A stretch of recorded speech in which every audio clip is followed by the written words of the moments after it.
Kepala Badan Gizi Nasional Sudaryono menegur keras seorang pegawai yang diduga bermain ponsel saat rapat koordinasi nasional berlangsung. Sudaryono memerintahkan pegawai tersebut dimutasi ke Papua. Ya, saya kasih penjelasan dia main handphone itu. Tolong dicatat, Korwil Kabupaten Kayong Utara Adi Afrianto. Siap, Pak. Saya minta yang bersangkutan dipindah ke Papua.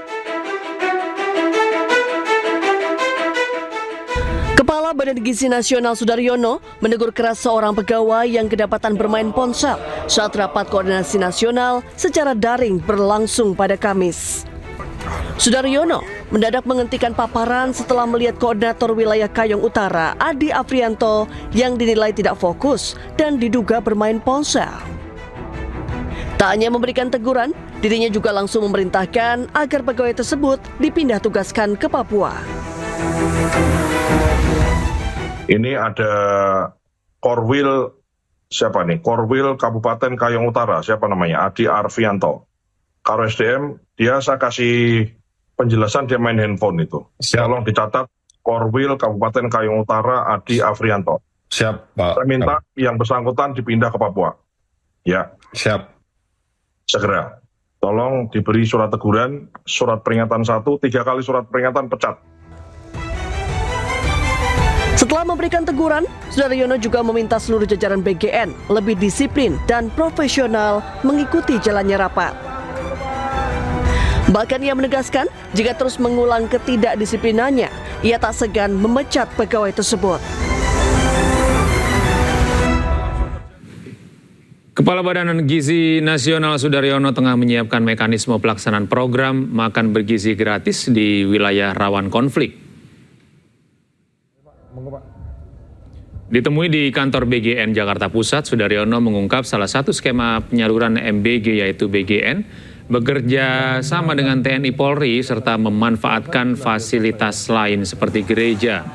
Sudaryono pun menegaskan bahwa seluruh anak Indonesia berhak untuk mendapatkan akses perbaikan gizi, termasuk anak-anak yang tinggal di daerah rawan konflik. Papua saya tambahkan, ini juga ada misalnya MBG atau makan bergizi bagi anak-anak di daerah rawan konflik. Ini juga sedang kami pikirkan mekanismenya. Komisi Pemberantasan Korupsi menetapkan Bupati Pemalang Anom Widiantoro sebagai tersangka dan ditahan KPK setelah terjaring operasi tangkap tangan. Bersama 3 tersangka lain, Bupati Pemalang diduga terkait dugaan suap proyek dan jual beli jabatan di lingkungan pemerintah Kabupaten Pemalang.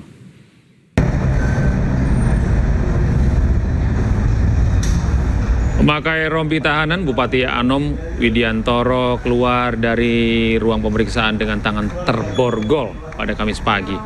Anom langsung digiring ke mobil tahanan. Anom meminta maaf kepada masyarakat Pemalang atas kasus yang menjeratnya. Namun Anom membantah melakukan jual beli jabatan. Sebelumnya KPK menangkap 21 orang dalam operasi tangkap tangan di sejumlah lokasi dengan menyita lebih dari 2 miliar rupiah. Tadi malam telah dilakukan ekspos dan diputuskan atas perkara ini naik ke tahap penyidikan untuk 2 klaster perkara. Yang pertama yaitu terkait dengan dugaan tindak pidana korupsi pemerasan yang dilakukan oleh Bupati Pemalang kepada para jajaran di bawahnya dan juga para pihak swasta. Klaster kedua, yakni terkait dengan dugaan tindak pidana korupsi pemerasan yang dilakukan oleh oknum KPK kepada Bupati Pemalang. Atas 2 klaster penyidikan tersebut, berdasarkan kecukupan alat bukti yang sah, penyidik kemudian telah menetapkan 4 orang sebagai tersangka. Dalam kesempatan ini KPK sekaligus menegaskan bahwa setiap penanganan perkara yang KPK lakukan dilakukan secara objektif, transparan dan akuntabel, termasuk apabila perkara itu juga melibatkan oknum KPK itu sendiri. Hal ini sebagai wujud komitmen KPK untuk memastikan tegaknya tiang integritas baik pada kelembagaan KPK ataupun pada setiap insan Komisi Pemberantasan Korupsi. Komisi Pemberantasan Korupsi mengungkap bahwa tersangka Bupati Pemalang Anom Widiantoro diduga memeras bawahannya hingga 1,9 miliar rupiah. Selain dipakai untuk keperluan pribadi, uang hasil memeras ini sebagian diantaranya untuk mengurus perkara di KPK.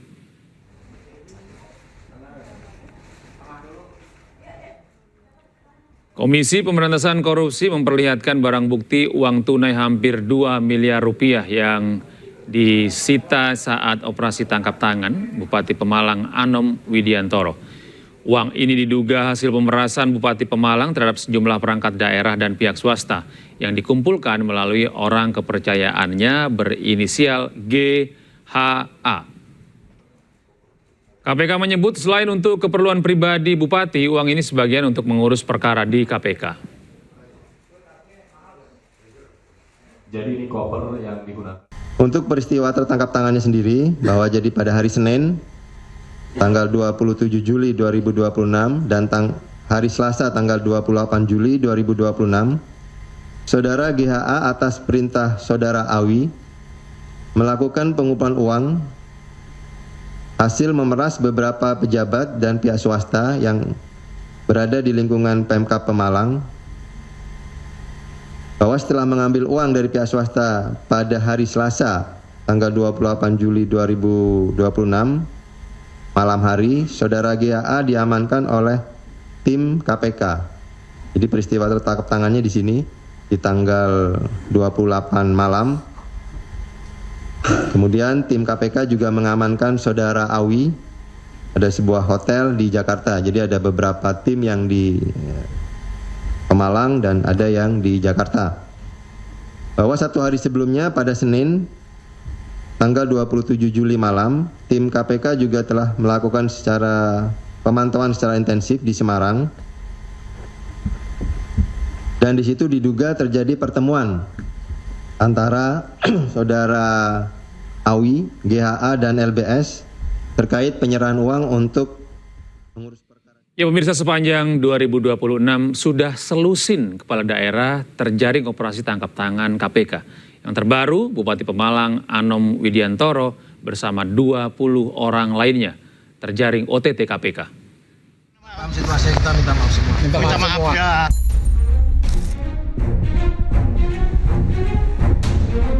Mengenakan rompi oranye dan tangan terborgol, Bupati Pemalang Anom Widiantoro minta maaf. Anom keluar dari gedung KPK bersama 3 orang lainnya dikawal ketat penyidik KPK dan polisi dijebloskan ke tahanan. Bupati Pemalang Anom Widiantoro ditetapkan sebagai tersangka usai terjaring operasi tangkap tangan bersama 20 orang lainnya di Jakarta, Pemalang, dan Purworejo.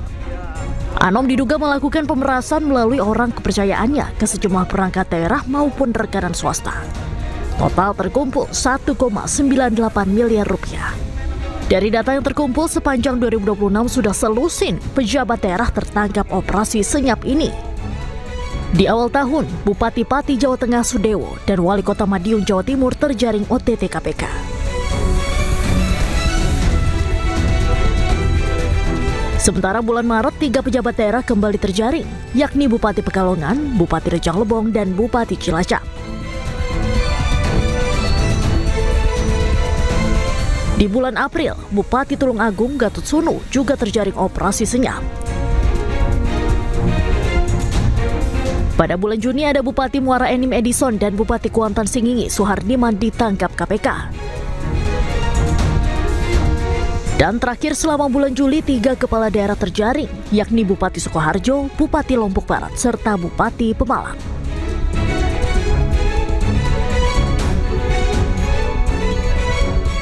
Ini artinya rata-rata 2 kepala daerah tiap bulannya terjaring OTT KPK. Kasus terakhir tertangkapnya Bupati Pemalang menambah daftar panjang kepala daerah terjaring operasi tangkap tangan KPK. Jabatan kepala daerah rentan terhadap tindak pidana korupsi pernah diungkap jubir KPK Budi Prasetyo. Mahalnya ongkos politik dalam pemilihan kepala daerah menjadi penyebab terbesar. Tim Liputan News melaporkan.